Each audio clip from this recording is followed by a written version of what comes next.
Yes, pangarap ko makapunta sa Switzerland. Ang time buti, naabutan ko pa. Kaya ko muna nga yung bag ko dito. Okay. Wala. Naiihi ako. Makiihi nga muna dito. Hugas na akong kamay.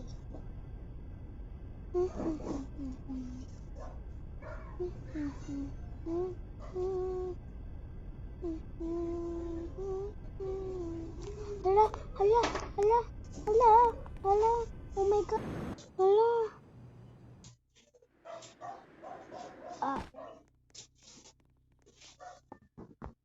Welcome to 24 oras. Isang babae namatay dahil sa plane crash dito sa Brookhaven Town. Flight 06701. Tinitignan pa rin ang katawan ng biktimang nahulog sa eroplano. Tignan natin dyan ang pagbabalik ng 24 oras. Ang pangalan ng nasawing biktima ay Queen Maddie, ang reyna sa Brookhaven base sa report. Hintayin niyo ako sa 24 oras. Sakti nasan ako? Ang ko dadalhin ko sarili sa hospital. Aray.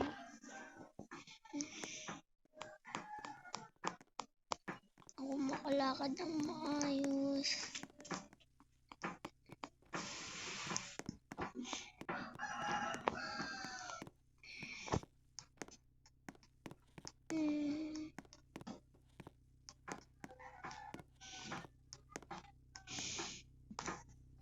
Aray.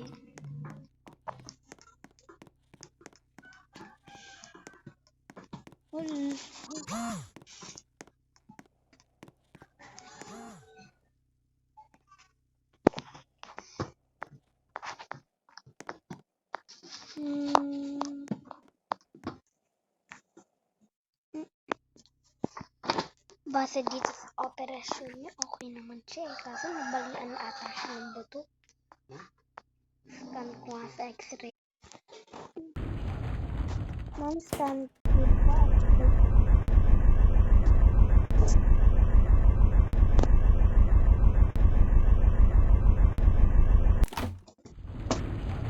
Okay na ba, Doc? Okay naman po yung buto nyo kasi po may pilay po kayo sa paa. Ganun po ba? Ibig sabihin po mag-wheelchair na lang ako. Buti safe pa ako. Ha? Nabalita ako? Nabalita daw ako. Tignan ko nga. Punta na akong bahay. Ano dito?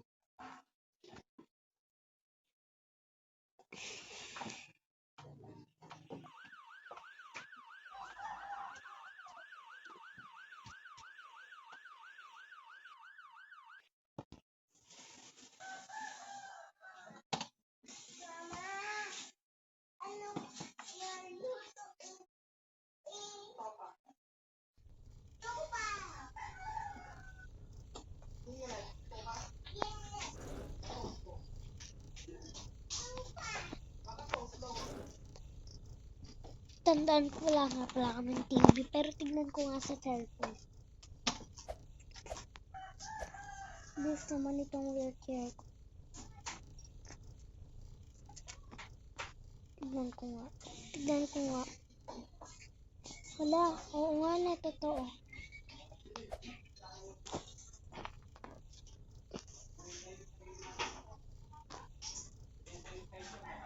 So, hinahanap pa daw bangkay ko.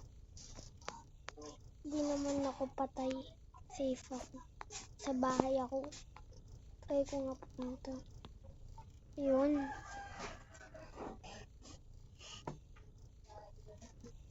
gusto ko mag-wheelchair. Baka 1 year lang after 2025. 2025 ata.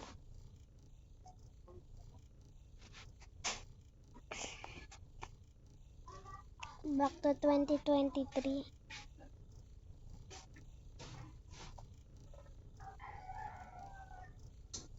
Na-travel ko na lahat yung country na gusto ko.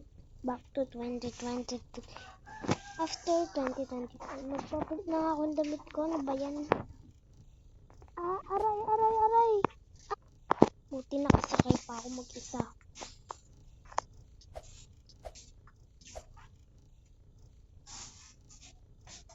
Papalit na ako.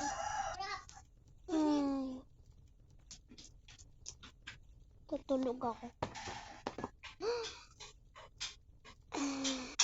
Makalipas ang isang taon. Hala, 2025 na. Ha? Nakatulog pala ako. Try ko nga tumayo. Hala, nakakatayo na ako. Yes! Year 2025 na, hindi ko man natapos. Hindi ko man na-enjoy yung 2024.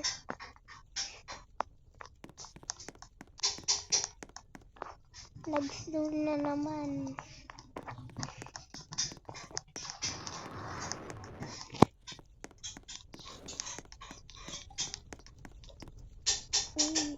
Lagi na lang nag-snow. Makalibot nga, maglalakad lang.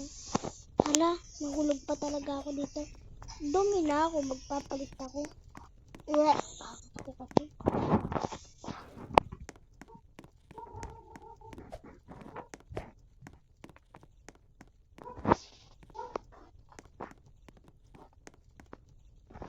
Ba't?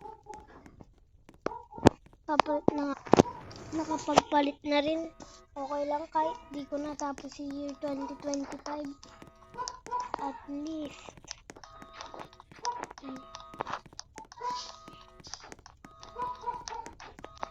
Okay na ako ngayon. Maglalakad na lang muna ako. May CCTV pala dito.